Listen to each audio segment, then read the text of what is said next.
Emerging Threats and Capabilities Subcommittee of the House Armed Services Committee to order. I am pleased to welcome everyone here today for the hearing on the fiscal year 2017 budget request for the United States Cyber Command. Since we last met to talk about the work of U.S. Cybercom, the news has been filled with stories that remind us of the critical job facing the Department of Defense, from the intrusion on the joint staff networks to the compromise of personal information of millions of government personnel and their families.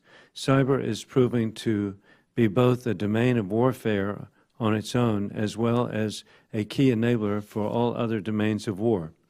In looking through this most recent budget request, we should be asking ourselves some important questions. Do we have the resources, people, cyber tools, and training needed to be effective? Do we have the necessary policies and authorities to conduct cyber operations? What areas require additional refinement? Are we deterring potential adversaries and contributing to our overall national security? As we tackle these tough questions, I would like to take the opportunity to welcome back, as our witness today, Admiral Michael Rogers, Commander of U.S. Cyber Command. One of the major tasks that Admiral Rogers has to contend with is how to operate in an environment in our interagency, international, and industry partners. I am pleased to hear that in major upcoming exercise entitled Cyber Guard 16, personnel from the House Administration staff will be participating. I am especially looking forward to hearing the plans for that exercise and how we might also apply its lessons in defending the House of Representatives networks. I would like now to turn to my friend and ranking member, Congressman Jim Langevin from Rhode Island, for any comments he'd like to make. Well, thank you, Mr. Chairman. I want to welcome Admiral Rogers back before the subcommittee today. It's an honor to have you here, Admiral, and appreciate all you're doing to protect our nation in cyberspace, and certainly look forward to discussing cybersecurity and operational fiscal year 2017 budget requests for U.S. Cyber Command across the Department. I've been one of the biggest proponents of cybersecurity as a critical warfighting domain during my time in Congress, so I am pleased to discuss this vital piece of our national security here with you today. As we know, cybersecurity and cyber operations are paramount in today's world. From defending the DoD to deterring and defending against adversaries to meeting combatant command needs, cyber is a key component of all strategies across every aspect of national defense and security. As such, the total cybersecurity and cyberspace operations budget for the DoD is $6.8 billion for fiscal year 2017 and ranges from protecting data to operating in the domain. Now, of that investment, approximately $505 million is requested for Cyber Command. Now, the funds requested for the service cyber components to mature the command and increase the capacity of the cyber mission forces make up a substantial portion of that request. Now, while we have made tremendous progress in this area, significant investment over the future years' defense program will still be required, and as the CMF matures, we must work to synchronize investments made by services and other agencies. Now, today, I look forward to receiving an update on the CMF, particularly with regard to the readiness of our service cyber components to meet the initial and fully operational capability goal dates for the teams, as well as the challenges and risks associated with meeting those mandatory deadlines. Now, we must have the right number of teams. Just as importantly, we must also have a ready force that is manned, trained, and equipped to meet the mission. Now, I'm particularly pleased that Cyber Command has made progress in measuring readiness. Now, since last year, strides have also been made in establishing a persistent training environment, a necessity for preparedness. Today, I hope to hear more about the steps Cyber Command has taken since last year to promote a joint environment with common standards, such as issuing guiding frameworks for doctrine, organization, training, leadership, education, and policy, as well as whether or not capability baselines for cyber protection teams have been established to ensure interoperability and aligned investments. With respect to the cyber team's missions, There's a whole host of policy questions we must address as we continue to mature our offensive and defensive capabilities and operations. I believe it's imperative that we understand lessons learned from real-world experiences and command and control about command and control of the teams and their various roles and missions, capabilities required, authorities used, and new authorities that may be required for more effective operations, as well as internal, external oversight. So finally, Mr. Chairman and Admiral, I look forward to hearing about the status of implementation, acquisition, and personnel management authorities that were granted in the FY16 NDAA. So I know it's a lot to cover. Admiral, you've got a lot on your plate. I appreciate the extraordinary work that you and your team, whether it's at U.S. Cyber Command or at NSA, are doing to protect our country in cyberspace and leveraging all the capabilities for the benefit ultimately of our warfighter and our national defense. So with that, thank you again for testifying here today, Admiral Rogers, and thank you for your service to our nation. And Mr. Chairman, thank you for your attention, your focus, and your support on this issue especially. And I yield back. Thank you, Congressman Langevin. I'm grateful, Admiral Rogers, that your written statement has been submitted for the record. So we ask that you summarize your comments within the 5-minute rule, which is applicable to all of us and being well maintained by Kevin Gates. Admiral Rogers, you please begin. Before my clock starts, I'd like to start with, we should be doing this outside, given how beautiful today is. We should be outside.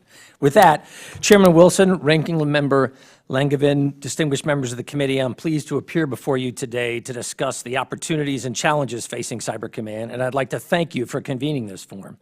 It's an honor to represent the individuals of this fine organization, and I'm grateful for and humbled by the opportunity to lead this impressive team. I'm confident you would be extremely proud of the men and women of Cyber Command if you saw their commitment to mission and hard-earned success on a daily basis, as I do. While my written statement goes into greater detail, I'd like to briefly highlight the challenges we face in today's environment and also some of the initiatives the command is pursuing to meet these challenges. Since I testified last year, U.S. Cyber Command has seen an intensification of cyberspace operations by a range of state and non-state actors. We've seen a wide range of malicious cyber activities aimed against both government and private sector targets. At U.S. Cyber Command, we focus on foreign actors that pose a threat to our national interests through cyberspace. At this time, nations still present the greatest or gravest threats to our nation's cybersecurity because they alone can commit the significant resources needed to sustain sophisticated campaigns to penetrate our best guarded networks. But we continue to also look closely for signs of non-state actors making significant improvements in their cyber capabilities. The states we watch most closely remain Russia, China, Iran, and North Korea. The self-proclaimed Islamic State is also a concern, although mainly for their use of cyberspace propaganda and recruiting. In general, these actors conduct a range of cyber activities to support their state's interest. They steal intellectual property, citizens' personal information, and they have intruded into networks ranging from the Joint Staff's unclassified network to networks controlling our nation's critical infrastructure. These threat actors are using cyberspace to shape potential future operations with a view to limiting our options in the event of a crisis. Despite this challenging environment, Cyber Command continues to make progress as its emphasis shifts to operationalizing the command and sustaining its capabilities. Over the past year, we've continued building the capability and capacity of Cyber Command while operating at an ever-increased tempo. We continue to make progress in building the cyber mission force of the 133 teams that will be built and fully operational by 30 September 2018. Today, we have 27 teams that are fully operational and 68 that have attained the initial operating capability landmark. And it's also important to note that even as teams that are not yet fully operational or have even met our initial operational capability, they are contributing to our cyberspace efforts, with nearly 100 teams or elements of those teams conducting cyber operation, to include teams that are supporting Central Command's ongoing efforts to degrade, dismantle, and ultimately defeat ISIL.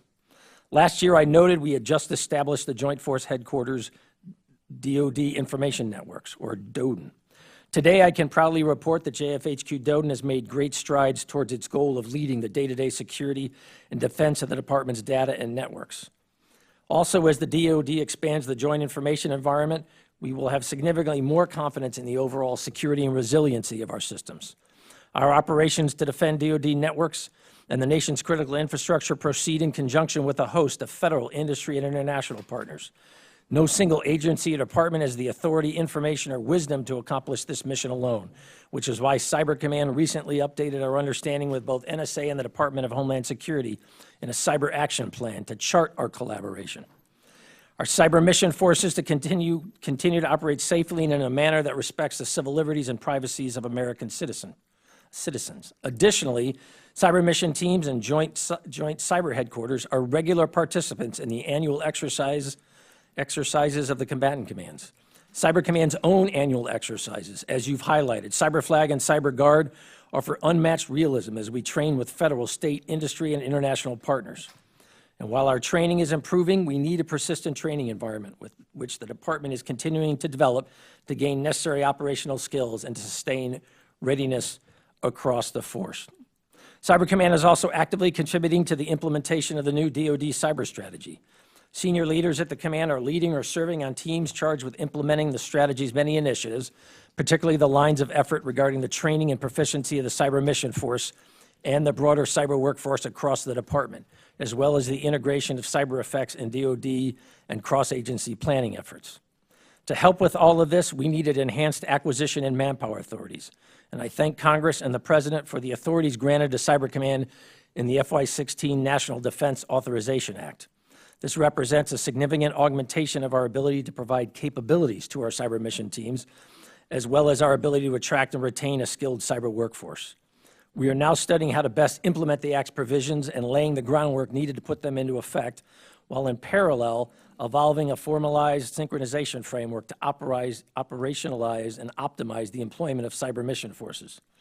Let me assure the committee that despite the challenging cyber environment we operate in, Cyber Command continues to make significant progress, all while simultaneously conducting cyber operations against determined adversaries.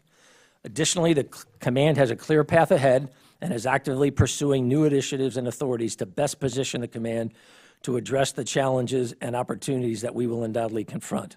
With that, thank you again, Mr. Chairman and members of the committee, for convening this forum and inviting me to speak, and I look forward to your questions. Thank you very much, and we now will proceed, and Mr. Gates will maintain the 5-minute rule on behalf of all of us as we rotate. And Admiral, I want to thank you again. It is a challenging environment. There are gruesomely capable adversaries, but I just appreciate your service and your colleagues, and however we can back you up. And in regard to that, currently, is the throughput of the training pipeline a limiting factor in our ability to get cyber mission teams up and running? If so, do you have any suggestions on how to improve that situation? So it's probably the single greatest limiting factor at the moment. It's a little uneven. It impacts more services than others. I would argue at the moment it's probably having more impact on the Air Force probably than any other service. In fact, I just met with all of my service component commanders in February. We reviewed where we are in bringing the mission force online. That review highlighted that to meet initial operational capability for the force, we'll have 91% of that completed on time. That means 9% behind. So I've got between now and the end of the year to figure out what are we going to do to get that 9% back online. I've already seen some improvement just in the 6 weeks, and I, in fact, have highlighted the results of that review with the service chiefs as well as the chairman and the vice chairman, so we're working collectively as a department to move forward. That review also highlighted that when it comes to full operating capability, which is the final milestone, if you will, that's all 133 teams, and at full capability by 30 September of 2018, that right now we assess as of February in the last review, 93% of the force will be delivered on time. We have 7% that we've got to get back online. I've got 2 years to do that. I'm confident that we're going to be able to do it. And as you've said, I'd highlight right now, training throughput, probably the single greatest limiting factor. And is there anything that we can do to help? At the moment, I'm still working with the Air Force in particular. I'm not ready to come to you and say I need more external help. I want to make sure we've exhausted everything that we can do internally. Well, if there's ever been strong bipartisan support, Yes, sir. It's people who are here today who want to back you up. Additionally, could you explain the Capabilities Development Group and give us highlights of their work? So it's a capability that we carved out at Cyber Command, because one of my observations was, and I've said this to the committee before, I believe fiscal year 16 is a tipping point for us as an organization where we will go from a focus on developing capacity to a focus on actually employing the capacity that we've been developing over the last 3 years. You see that reflected in the range of both defensive and offensive real-world operations that we're doing right now. And so part of our capability to do that is generating very specific technical and operational capabilities. And so I thought we needed to carve out a segment of the team that was partnering with the private sector, the rest of DoD, other elements of the government, as well as NSA, about how can we bring together those capacities to generate actual outcomes and capacities and capabilities that we can employ with the force. So we've just stood that up. Well, again, thank you for being innovative. How are you addressing new and emerging cybersecurity challenges not directly related to the network, like vulnerabilities to data links of weapon systems, industrial control systems, or in all capital, the Internet of Things? Right. So just a few challenges there. That statement. And I'm glad Congresswoman Stefanik is here because she understood what I asked. So what I've tried to do is prioritize. I've said industrial control systems and SCADA probably is the next big area for us, because we've got to transition from a focus purely on the network structure. We have to retain that, but we have got to move into other areas. The other areas that really concern me when I look at the problem set are platforms and systems and getting down to individual data concentrations across the department. We've started an effort to look at data concentrations, a focus on industrial control systems and SCADA. I'd highlight in this regard some great work, for example, that the Guard and Reserve are doing. I'd highlight specifically out in Washington State that the Army National Guard is really doing some interesting work that we're partnering with them on. In fact, the Secretary was just out there to take a look at that about 2 weeks ago. The challenge for now, because I want to set everyone's realistic expectations in a realistic way. I mean, what I've told the leadership of the department is, I acknowledge that this is what we have to do, but we have finite capacity. So it's all about, I have to prioritize. And then we've got to figure out who are the other partners that we have who could bring additional capacity to help us in this fight. And we're in the process of doing that. And for the benefit of me, can you identify what the Internet of Things means? So increasingly what you're finding is in the production of almost increasingly everything we take, refrigerators, automobiles, your iron. I was looking at an internet-connected iron, for example, just a little while ago. Increasingly, those everyday devices that we take for granted in the lives we lead are being connected with each other, designed to increase their capability. For example, a refrigerator. Would you be interested in a consumer if your refrigerator was able to tell you what your current milk load is in the refrigerator, and when are you going to need to buy more? Could it do that automatically? Could you do upgrades, for example, to systems that you're buying now automatically, remotely, so that you don't have to physically take that device into a dealer or the manufacturer? They can do it remotely. So increasingly, you're finding this connectivity proliferating across almost everything that we are building and buying these days. Well, thank you so much. And we now proceed to Congressman Langevin. Thank you, Mr. Chairman. Yes, it is a bold new world out there, Admiral, for sure. It's just scary, challenging, and fascinating all at once.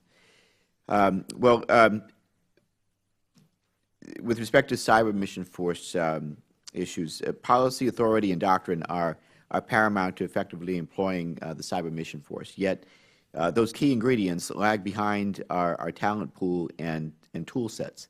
Now, given the cyber domain is a relatively new operating environment and the strategic implications associated with operating in that environment, I understand why policy, doctrine, and authorities have taken time to develop.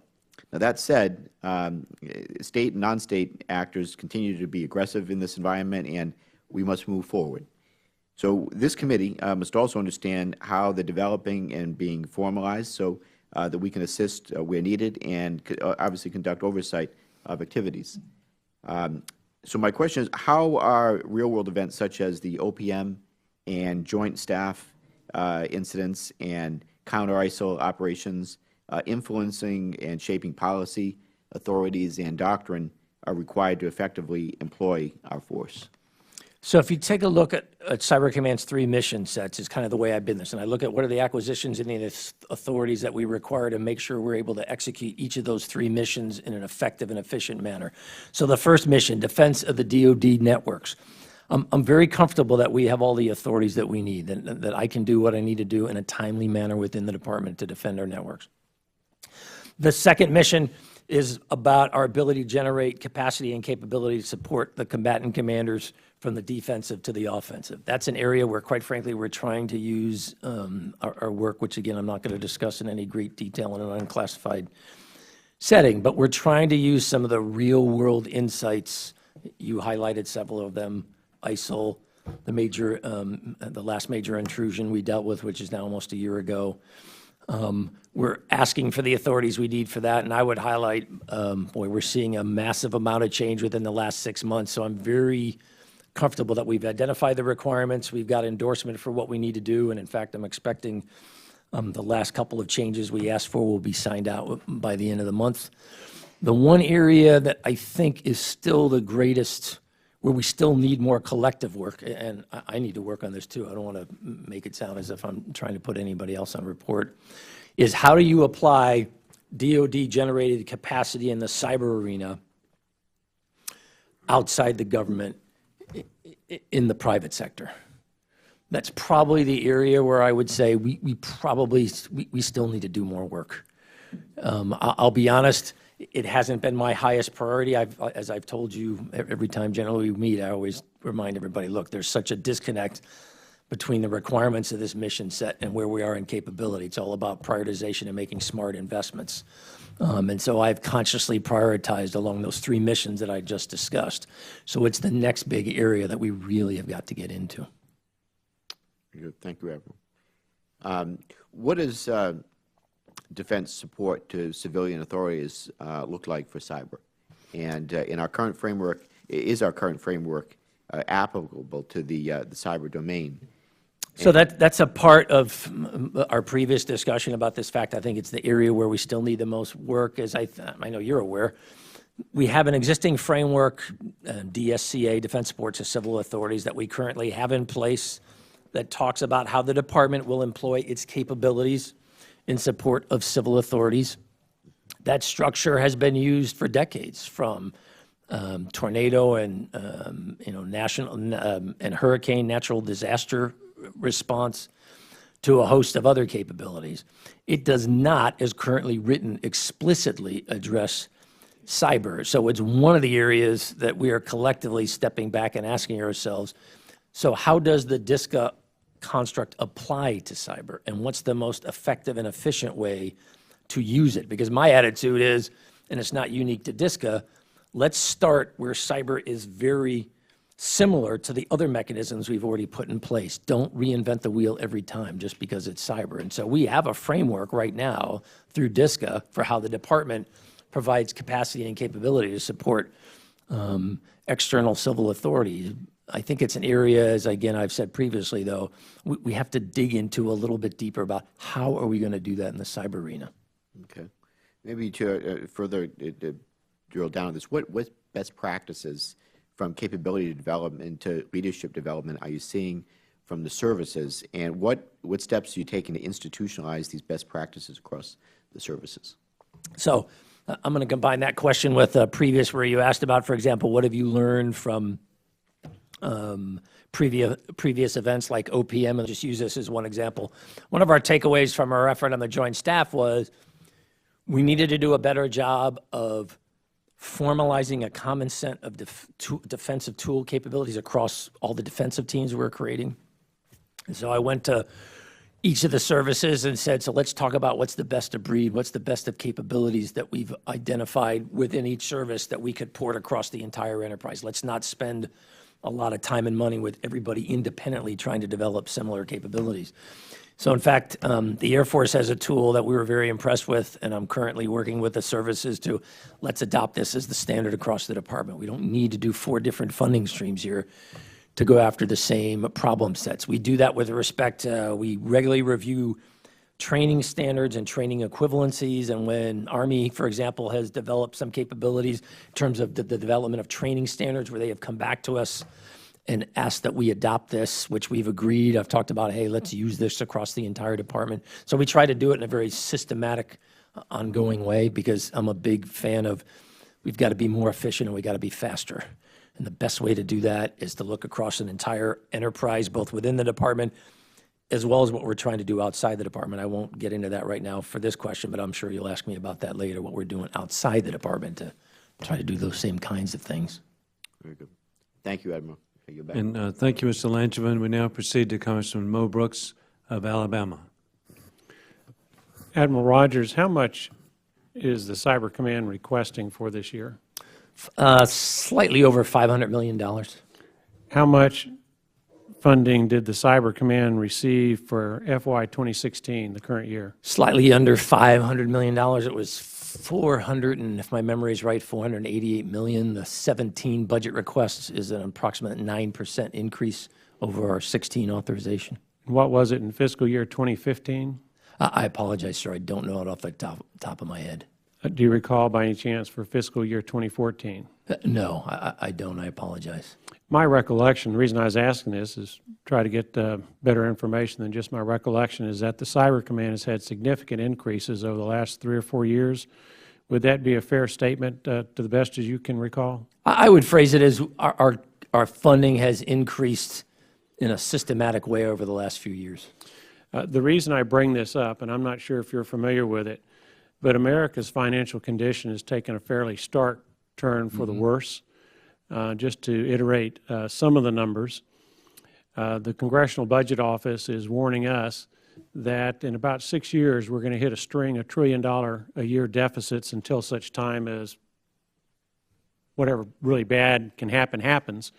In my judgment, it would be a debilitating insolvency and bankruptcy of our country. This year, the CBO is telling us that our deficit's going to be $105 billion worse than last year at $544 billion. In terms of our budget, we're right now having some pretty intense discussions in Congress about our $1.07 trillion budget. Keep in mind that there's a lot more off-budget entitlement programs, debt service and whatnot. But if you have $1.07 trillion in budgetary items that you actually have control over and have to vote on each year, that means that right now we're being asked to borrow about half of what we spend, a little bit over 50%. Money we don't have, can't afford to pay back once we borrow it. And all this is coming to a head. What efficiency measures can the Cyber Command implement in order to help the taxpayer get more bang for the buck for the day when we start seeing sizable cuts across the board in defense and every place else, simply because we've run out of money and we've run out of borrowing capacity? So we've been doing that since the day U.S. Cyber Command was created. It's one of the reasons, for example, why the department decided to align U.S. Cyber Command and NSA very closely, that the idea was don't replicate the billions of dollars of investment that the nation has made in generating cyber expertise, for example, at the National Security Agency, rather than replicate that scale of investment in U.S. Cyber Command. How can you align them so Cyber Command can take advantage of the investments that have already been made?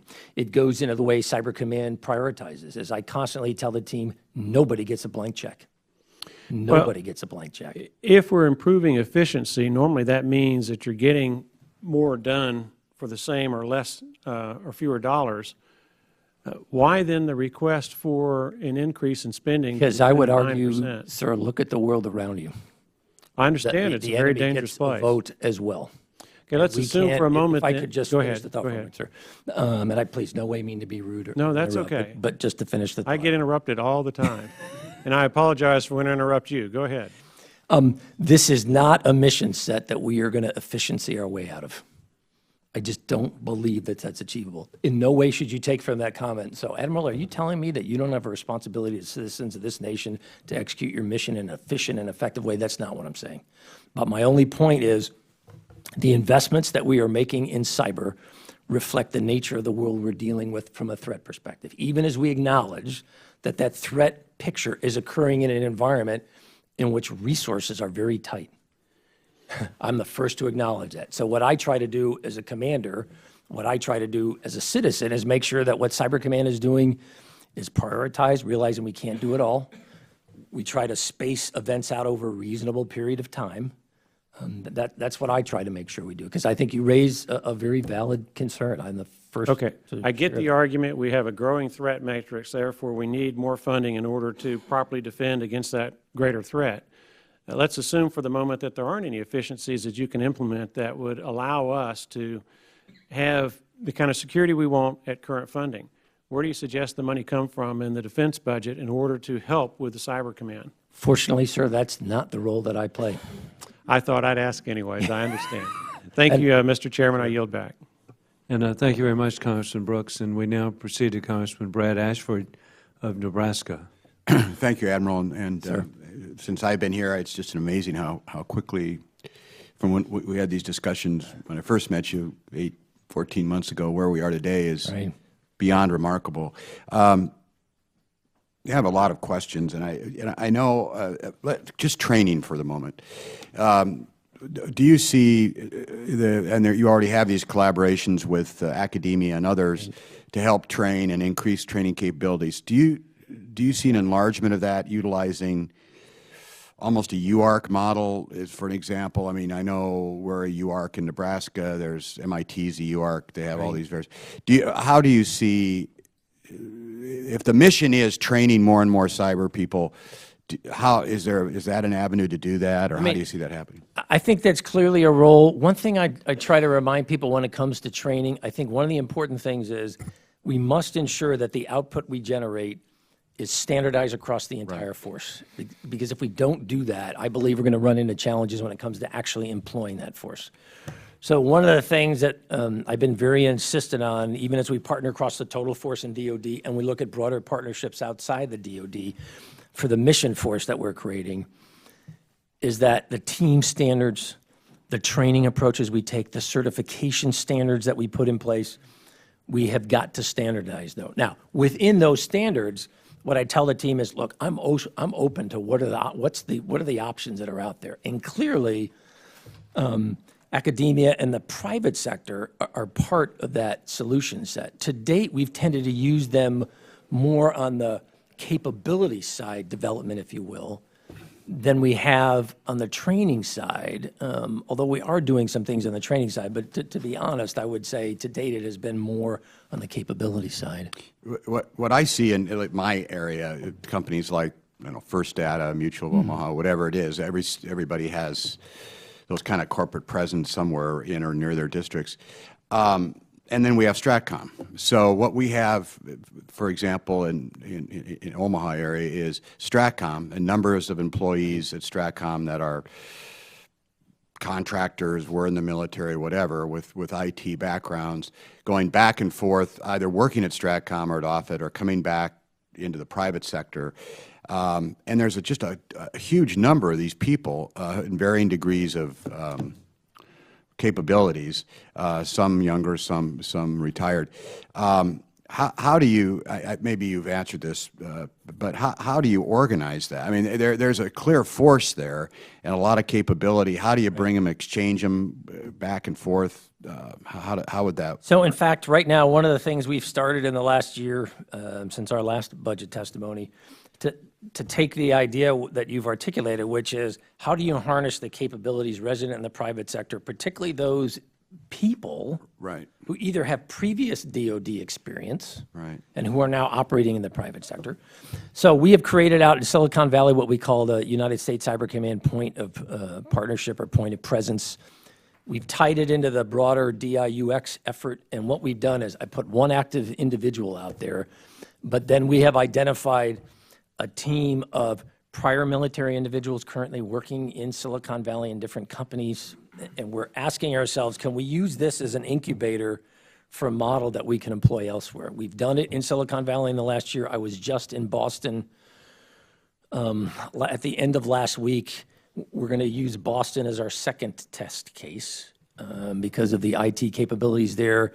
And then I'm looking to see, does this scale into others? Omaha, for example, there's about 5 that we've identified that are possibilities for the future. I mean, I think it's an incredible concept, and it's to me, it's amazing how quickly you've implemented this, because just a year ago when you were talking Yes, about sir. this idea, and there's just this abundance, and I'll let it go, Mr. Chairman, because I'm being redundant a bit here, but is that it's amazing the appetite that on the private sector that these major companies have to try give us a way to help, and then we've got all this capability, whatever, and then but you do have to have standards, Right. obviously, and then on this whole group of retired or military personnel at Stratcom, it's just to harness that, and you're capturing that. It's very exciting, and I appreciate your efforts. And I think the incubator idea is great, center of excellence, whatever you want to call it.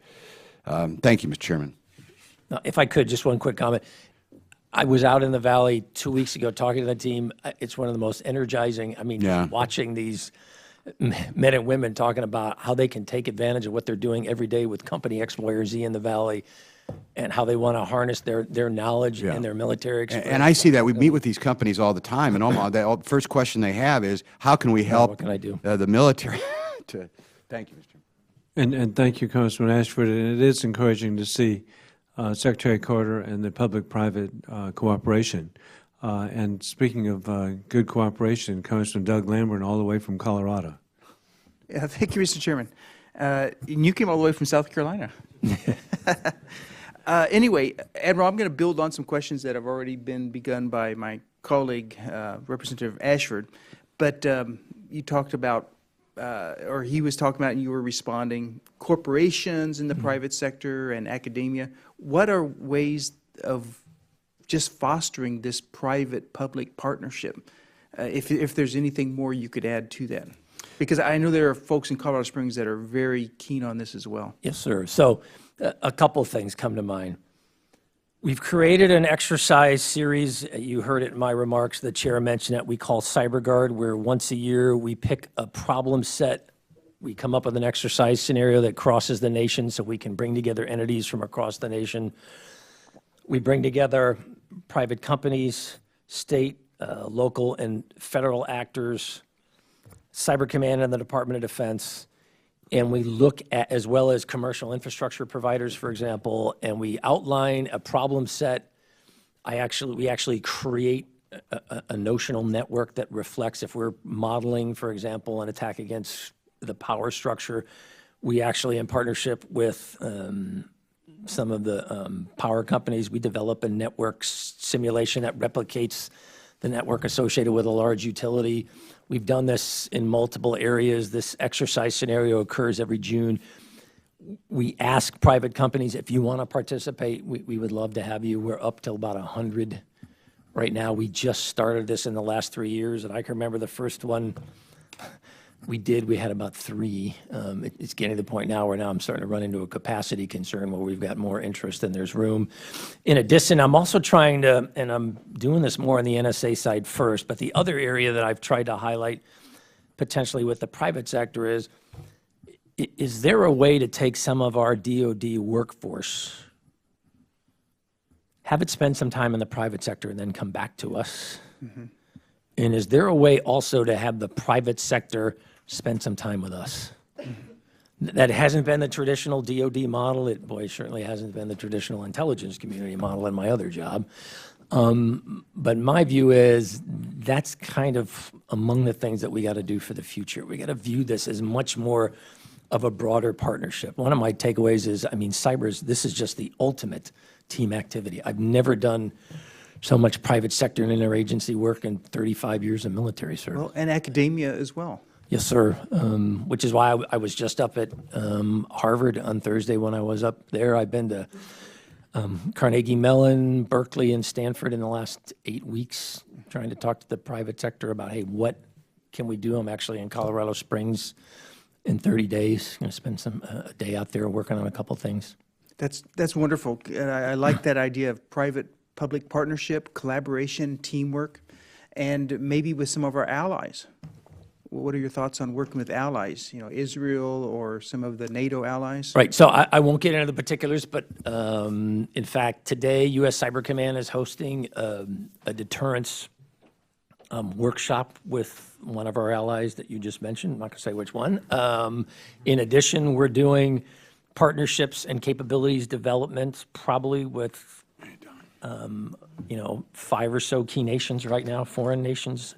In addition, we're also doing things at a much broader front, talking about cyber theory, cyber defense across the NATO alliance, and literally with nations around the world. It is one reason why I spend some time on the road, internationally.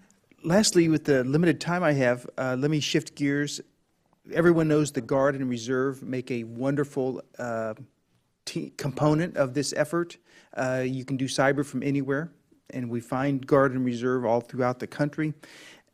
You can do it any time, and of course their schedules are 24/7 as well. Given the wealth of knowledge, experience, and certifications in the Guard and Reserve, would it be prudent to consider a streamlined accessions process to get these specialists onto the job quicker? I don't intellectually disagree. The only comment I would make is, in my discussions with the Guard and the Reserve segment, when I've asked, so do you have issues that I can help with in terms of your ability to assess and bring into the force, into the Reserve and Guard components, the kind of skill sets and the people we need? Is that an issue for you? To date, the answer I've heard is no. Quite frankly, we have more people trying to get in than we really have space for in some ways. I have not heard the leadership come back to me and say, no, this is really something that's a major issue. I'm not trying to pretend it's not. I'm just trying to highlight it hasn't when I've asked bubble it to my level. Each service has taken a slightly different approach for how it integrates Guard and Reserves into the broader structure. Some services are looking at Guard and Reserve as a cadre to augment the active side. Other services are, if you look at Army, for example, they are doing wholesale investments in building cyber capacity in the Guard and Reserve over and above what the cyber mission force needs. And Air Force is actually using Guard and Reserve as part of their cyber mission force build. Yeah, that's what General Hyten was telling us, some of us at Yes, the sir. Space Power Caucus the other morning. Thank you, Mr. Chairman. I yield back. And thank you very much, Congressman Lamborn. We now proceed to Congressman Jim Cooper of Tennessee. Thank you, Mr. Chairman. Admiral, when a congressman like Mr. Brooks asks you how we could get savings from the DoD budget, you might want to remind members of the committee that we have banned the Pentagon from even thinking about any possible BRAC savings. It would be illegal, even though the Air Force, I think, has testified that 25% of their capacity is redundant surplus. So that's easy savings that this committee has willfully ignored. I'm a little worried that I think on the Secretary's trip 2 weeks ago to Joint Base McChord, he met some very interesting people there, and I thought the message he received was that it was easier to hire cyber experts before we bureaucratized everything. Now there's a requirement that you take a 6 to 9 month course, and some of these folks we're trying to recruit could actually teach the course. And they're not going to sit through something like that just to get their stripes when they already have the skills that we're seeking. So I hope that as we seek out these folks, we don't discourage them from coming. Can I make a comment on that? Sure. We've created a capability in the regular force that we call our equivalency board, because my concern was, look, we don't want to do a cookie cutter approach, one size fits all, in which we have a formalized process that we give equivalent credit to people based on experience, and not just, hey, did you go to military course X, Y, or Z? So far, I think we've approved almost 500 individuals where we've just granted credit for equivalent experience. We're in the beginnings of an initial discussion with the Guard and the Reserve about, couldn't we use the same thought process on the Guard and Reserve side? So we give people equivalent credit, if you will, for real life experience, so we can be faster and more efficient. I also hope the Guard and Reserve will get up to speed on locational advantages. I was under the impression from a briefing yesterday that one of the top Guard efforts in cyber will be located in Arkansas. And I don't believe you mentioned that on the list of your visits. I didn't, but I'm aware of it. And I would think, I've got nothing against Arkansas, but it would not be as target-rich environment as some other parts of the country. But it's, we've got to make sure that we're doing the right thing here. Another question is this: if you were in command, and it turned out in retrospect that during the duration of your command, it had been hacked, and yet you were in charge of that throughout your tenure, you're retired now, what consequence should there be? I don't like speaking in theoreticals, sir. What I generally tell people is, look, we all should be held accountable for our actions, and I'm the first to acknowledge as a commander, I have accountability for the mission set. I don't duck that for 1 minute. I'd rather not get into hypotheticals. Well, unfortunately, it may not be a hypothetical. I'm not speaking of your case, but in the case of other folks. Well, who knows, sir? It could be at some point in the future. Rogers isn't the job anymore, and I'm the first to acknowledge that. But this is an increasing challenge because it's hard to know necessarily when you've been hacked or not, and what the consequences of Yes, that sir. are. So it's a very ambiguous area. Is it currently against the Uniform Code of Military Justice to use improper computer hygiene? Like, it's my impression that you can be a commanding officer and lose your command if you commit adultery, but you can pollute the SIPRNet, and it's really not a legal infraction. I will say we're having an ongoing discussion about, we have a very, as you've highlighted, we got a very formalized and long practice mechanisms of accountability for performance in a lot of other areas.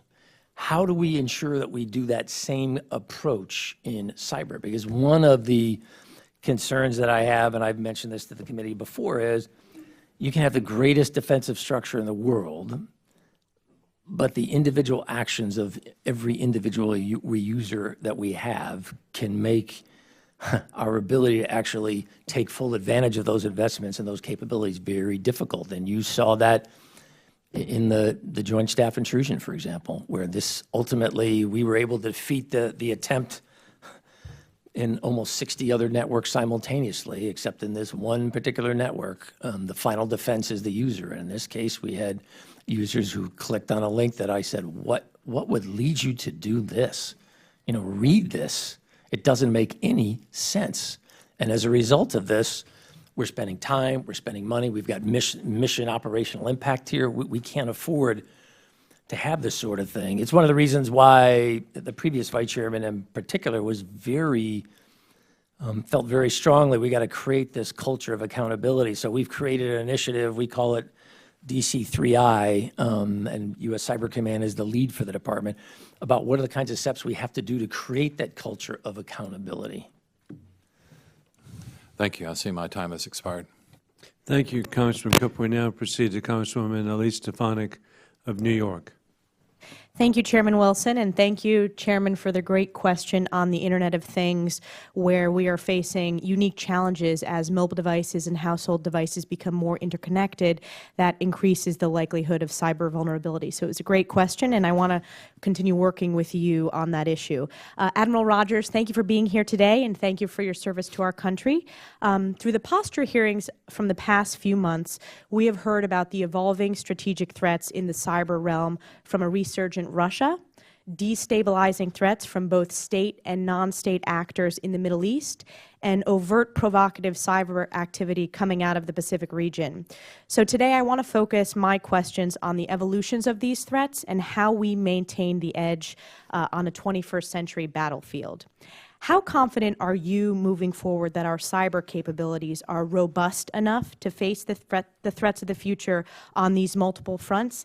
And then can you speak specifically to your concerns about adversarial cyber capabilities and your assessment of our own cyber capabilities moving forward? So I feel comfortable with our level of capability. I've yet to run into a threat scenario that we didn't have the expertise to deal with. What concerns me is capacity. How much of it do you have? And as the threats proliferate, our ability to deal with high-end, simultaneous, complicated threats, that's probably the biggest limiting factor for right now, which is why generating the mission force is so critical. That gives us that capacity, as well as the tools and the other investments we're asking the committee and the nation to support to get us to that capacity. In terms of evolution of the threat as I look into the future, I'm going to riff off it just a little. If this doesn't get to your question, ma'am, you please just tell me. As I look at the evolution of the threat, what concerns me is you're seeing in the last 18 months data in massive quantities now in and of itself has a value that previously we would have said to ourselves, look, this data set is so large, nobody can really do anything with it. OPM, Anthem, those are good examples to us of data now is a commodity that has a value for a variety of purposes, whether it be counterintelligence, whether it be social engineering and helping to refine cyber activity. You're watching, you'll see increased attacks against big data concentrations is a trend of the future. You're watching nation states right now create relationships in many cases with a much broader range of actors out there than we traditionally had seen. I think this is in no small part an attempt to obscure what the real originator and director of the activity is. It potentially or theoretically makes it more difficult for us to go to country X and say, hey, we see this activity going on, you are doing it, this is unacceptable to us, and their ability to say, not us, it's criminal group, it's some other actor. You have criminals in the United States, don't you? You don't control all that, we don't control all that. So you're watching nation states create these partnerships, I think, in no small part to try to obscure our ability to highlight their activity. Criminal activity continues to get more sophisticated. You're going to see a lot more ransomware. You watch over the next year, you'll see a whole lot more ransomware activity. So based on the FY17 requested increase in funding for cyber capabilities, development, and operational support that you noted before, where do you feel the cyber community is assuming risk for readiness? So we're still taking more risks than I would like. You look at individual platforms and weapon systems, just because of the scale of the investments, because we're trying to, literally, you are trying to overcome decades of investment in which redundancy, reliability, and defensibility against a cyber threat were just not core design characteristics. And just as you highlighted in your comment about the Internet of Things, this increased connectivity and external connections that we developed in our system, not for bad reasons. I'm not trying to criticize that for 1 minute. If you're interested in designing as a naval officer, if you're interested in designing hull forms for future service combatants, you're interested in understanding how hull forms today are responding to different sea states around the world. So you put telemetry and measurement devices, and then now you're measuring it remotely. That also represents a potential threat vector now for someone to gain access. So we are literally trying to overcome decades of investment in a very different threat world. So it's all about prioritization, and it's going to take us some measure of time to overcome or change that investment strategy. So that would probably be the biggest area in some ways where I go, ooh, that we still, you never have all you want. I don't, particularly in this mission. We're only 6 years old. In May, we'll celebrate our 6th birthday, so we're new to this. Well, as you need those resources, it's important for you to continue telling us on this committee to make sure that we're able to maintain the capabilities for our cyber capabilities moving forward. So thank you so much for the thoughtful answer. And thank you, Councilwoman Stefanik. We now proceed to Councilman Joaquin Castro of Texas. Thank you, Chairman, and thank you, Admiral, for your testimony here today. I represent San Antonio, Texas, of course, a big military town, and my district includes Lackland Air Force Base, very proudly home to the 24th Air Force. And so I want to ask a question about cyber operators. Have you encountered any issues within the security clearance process in recruiting cyber operators? I won't say there's none. Nothing that has led me to believe we've got a systematic problem that requires fundamental change. We always are looking to see, can we accelerate or make this faster? If you've been doing this long enough, I just had a discussion with a brand new hire about a month ago who expressed frustration to me, and I said, I know we're working our way through it. I would only tell you that it won't make you happy, young man. Boy, compared to where we were 3 years ago, 5 years ago, we're in a much better place. So it's something we continue to look at, but there's no easy answer here because it's all about that balance Right. You're concerned about threat. On the other hand, you realize, look, you can't execute the mission without good people. And you can't get people in to do the work unless you get them through your system. Sure. And you mentioned, the speed of processing. Do you see a merit in fast tracking for certain critical positions? There might be, for some, there's a handful of, if you look across the cyber mission force, there's probably, I would argue, a handful of skill sets where it's either very difficult for us to replicate it in a military environment, so we look to the civilian sector, or the skill, the level of knowledge and experience really narrows down the population that's qualified to do the job, so to speak. Those might be a couple things worth looking at. Sure. We'd love to hear your suggestions, at the appropriate time if you do come up with them. So, Sir. Thank you. I yield back, Chairman. And if I could, I'm actually going to be in San Antonio with the 24th and the 25th Air Force in about 10 days. So, Well, welcome. sir. And thank you very much, Congressman Castro. And Admiral, thank you for being here today. I appreciate we had a really good turnout from members of the subcommittee, because what you're doing is so important for our country and what your colleagues are doing, and however we can be supportive. And it's obviously, remarkably, incredibly bipartisan. Sir. We are now adjourned. Thank you.